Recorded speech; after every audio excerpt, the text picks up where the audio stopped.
पूनम का चांद जहाँ एक तरफ सबके लिए खूबसूरत रात लेकर आता है, वहीं किसी के लिए यही चांद एक डर और मौत का पैगाम लेकर आया था।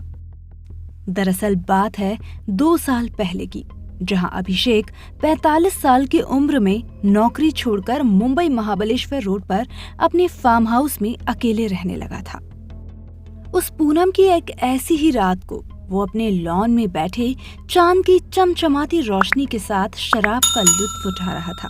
तभी उसे सामने से कोई आता हुआ दिखाई दिया।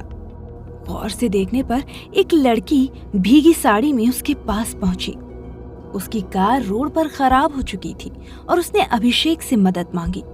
अभिषेक ने उससे कहा कि इस वक्त तो वो कार सही नहीं कर पाएगा, लेकिन उसे वहीं रुक जाने का न्योता उसने दे डाला और वो मान भी गई। लड़की ने अपना नाम सुगंधा बताया। अभिषेक और उसके बीच लॉन में ही बैठे बैठे बहुत बातें होने लगी। अब अभिषेक उसे छूने का बहाना ढूंढने लगा और किसी मजाकिया बात पर जैसे ही अभिषेक ने उसे छुआ, उसके होश उड़ गए। उस लड़की का शरीर बर्फ की तरह ठंडा था। अभिषेक को बहुत अजीब लगा। अब उसने उसे नोटिस करना शुरू किया। उसकी हंसी आम लड़कियों की तरह नहीं थी। जब भी वो हंसती, आसपास का सारा माहौल भयानक हो जाता। उसके हाथों में भी कई निशान थे।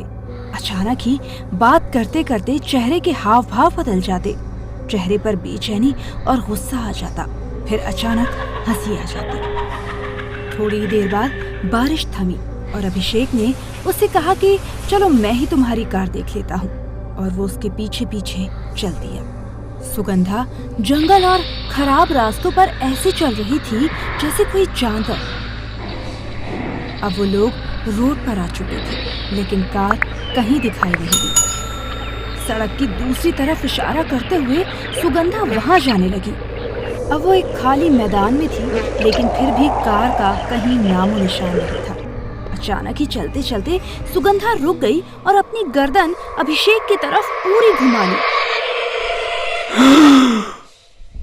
अभिषेक की सांसें ये देखकर थम गई। अब वो एक लड़की खूबसूरत लड़की नहीं, एक डरावनी चुड़ैल बन चुकी थी।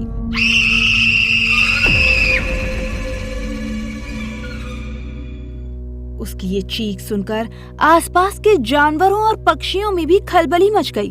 उसने अपनी उंगली के इशारे से अभिषेक को चांद देखने को कहा। अभिषेक ने जैसे ही आसमान में देखा, वो हैरान रह गया। चांद सफेद नहीं, लाल था। ऐसा डरावना मंजर देखकर उसके होश उड़ गए। तभी अचानक उसके चेहरे पर कुछ बूंदें महसूस हुईं। उसने कपकपाते होठों से उन बूंदों को छुआ तो वो खून था, लेकिन खाली आसमान से भला ये खून कैसे टपक रहा था? जब अभिषेक के चेहरे पर खून की दूसरी बूंद गिरी तो उसे समझ आया, ये खून की बूंद चांद से टपक रही थी। ये सब अजीब था, पर उस समय अभिषेक का सच था। सुगंधा अब एक भयानक जानवर का रूप ले चुकी थी। अब चिल्लाते हुए डरावनी आवाज में कुछ बोल रही थी, मानो किसी ने इंसान और जानवर की आवाज मिला दी हो। वो बार बार कह रही थी, तुम इंसान अपने लालच के लिए जंगल खत्म कर रहे हो।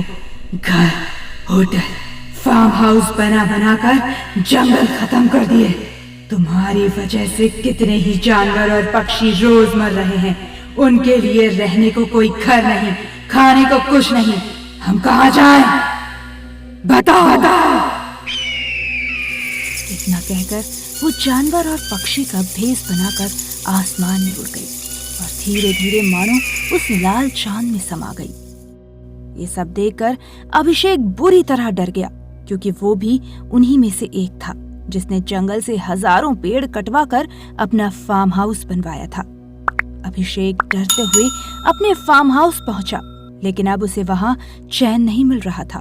वो तुरंत वहां से भागा और अपने शहर वाले मकान में रहने लगा। उसे फिर कभी सुगंधा तो दिखाई नहीं दी, लेकिन पूनम की हर रात उसे आज भी बेचैन कर जाती है, मानो उसके शरीर से कोई आत्मा बाहर निकाल रहा है और पूनम का सफेद चांद उसे बार बार लाल दिखाई दे रहा है। दोस्तों, आपको क्या लगता है सुगंधा के बारे में? हमें कमेंट बॉक्स में जरूर बताएं। वीडियो पसंद आया हो तो एक लाइक और चैनल को सब्सक्राइब करना ना भूलें। धन्यवाद।